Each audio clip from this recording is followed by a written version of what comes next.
sommet BFM Patrimoine, 4e édition sur BFM Business.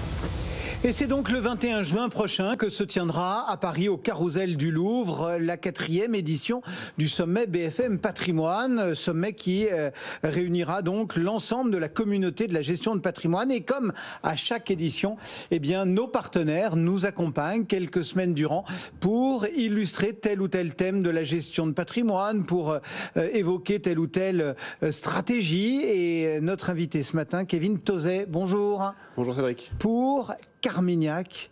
Alors bon, on dira pas la peine de présenter Carmignac, mais comme c'est la coutume à l'entame de cette chronique, je vous laisse nous dire en quelques mots qui est Carmignac. Alors, Carmignac, c'est une société de gestion française, indépendante, qui existe depuis plus de 30 ans maintenant, qui a créé, en tout cas amené bien justement la gestion patrimoniale en Europe, avec quelques fonds étendards comme Carmignac Patrimoine ou ses petits frères comme Carmignac Patrimoine Europe notamment, et puis des grands fonds actions, Carmignac Investissement, Carmignac Émergent et j'en passe, et tout ça on gère en tout une quarantaine de milliards d'actifs de façon active, principalement sur la base d'une recherche fondamentale. Alors on va essayer de profiter de votre lecture, justement votre regard sur les marchés actuels, sur la façon dont on peut en tirer un peu la quintessence, parce que c'est difficile. On a des questions de croissance ou de récession, d'inflation,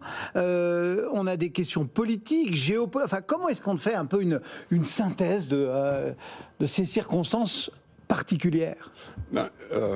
C'est vrai que ce qui s'est passé sur le premier trimestre me semble assez remarquable en tant que tel. C'est-à-dire que la conjonction de ces différents facteurs a amené un environnement de marché qui est quand même assez exceptionnel, assez inédit. Ça faisait longtemps qu'on ne l'avait pas vu. C'est qu'on a vu concomitamment sur ce premier trimestre de l'année, eh bien, une baisse et des actifs, on va dire, les moins risqués, les obligations, par exemple, émises par des États les mieux notés, et des obligations émises par des entreprises et des marchés d'actions.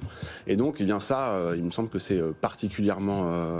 ça interpelle parce que, eh bien, justement, toutes ces craintes-là, elles sont nourries par quoi? Par ces goulots d'étranglement, cette remontée ou ces pressions... C'est-à-dire qu'il y a quasiment un bras de fer entre, finalement, les craintes de récession et la confiance dans le politique? Eh bien, à court terme, oui. C'est-à-dire que on va dire, ce à quoi les marchés s'étaient habitués, c'est une forme de poudre des banquiers centraux. C'est-à-dire que chaque fois que la situation se dégradait, on avait des grands argentiers, que ce soit la Banque Centrale Européenne ou la Fed, qui venaient mettre la main à la poche. On a encore eu un exemple de ça en mars 2020, pour venir au secours de l'économie et des marchés.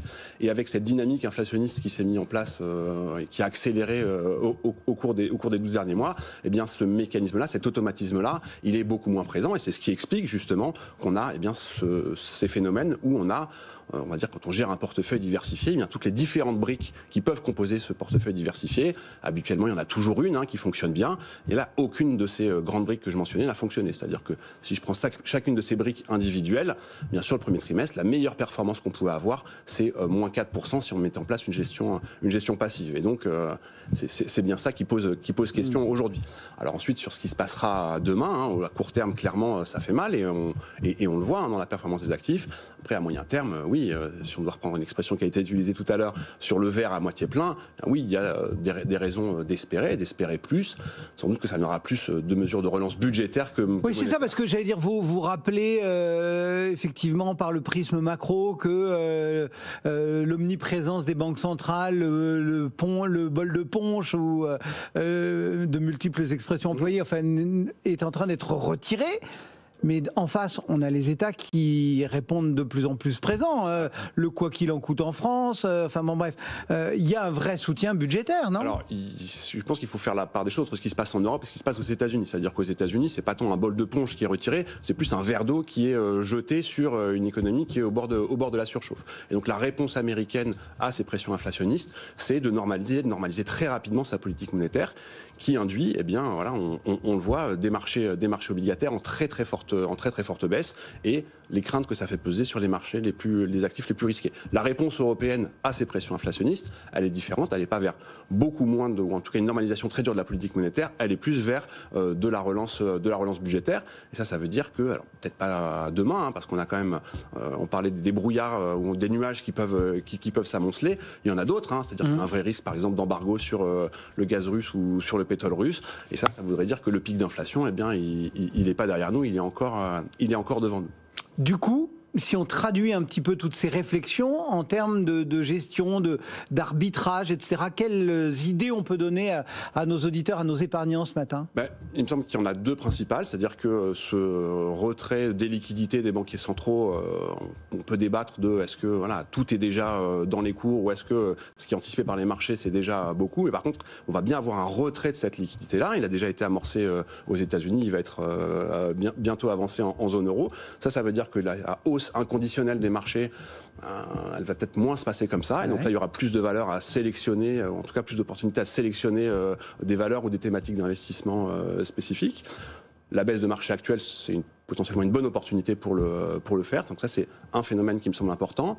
Et le deuxième, c'est que les approches de gestion qui se reposaient uniquement sur une diversification entre actions et obligations, eh bien, sans doute que cette approche-là, elle arrive un peu en bout de course et que c'est bien la gestion active, la gestion flexible qui devrait tirer son épingle du jeu. C'est-à-dire que, encore une fois, sur ce premier trimestre, on voit bien qu'il fallait pouvoir gérer et le risque de taux d'intérêt et le risque action concomitamment si on voulait pouvoir délivrer des performances et des performances ajustées des risques tout à fait attractives, comme on peut le faire sur le long terme dans des fonds comme Carmignac Patrimoine ou, encore une fois, comme je le disais, sur les petits frères de Carmignac Patrimoine que sont Carmignac Patrimoine Europe par exemple.